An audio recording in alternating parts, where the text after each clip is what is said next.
এই স্বার্থপর পৃথিবী কারো কথা মনে রাখে না, কারো জন্য থেমে থাকে না। কেউ তোমারে মনে রাখত না। তুমি মরে গেলে কারো হাতে সময় নাই তোমারে কান্দে লইয়া কান্দ নেই, কারো হাতে সময়।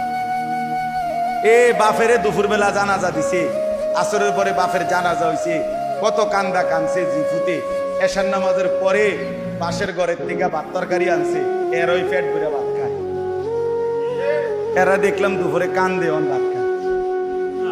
আরো গোস্ত লয়, আরো ফার্মের মুরগা লয়, তেলাপিয়া মাছ লয়, ডাল লয়।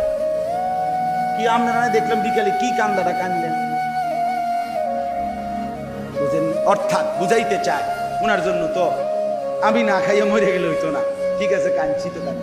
অর্থাৎ দুনিয়া থেমে থাকে না, কারো জন্যই কি থাকে না, থেমে থাকে। এজন্য দুনিয়া নিয়েই ব্যস্ত না হই, আখিরাতের ফিকির করি। আল্লাহ তাআলা আমাদেরকে তৌফিক দেন। আজকের এই মজলিস, আজকের এই মজমা আল্লাহ কবুল করে নেন।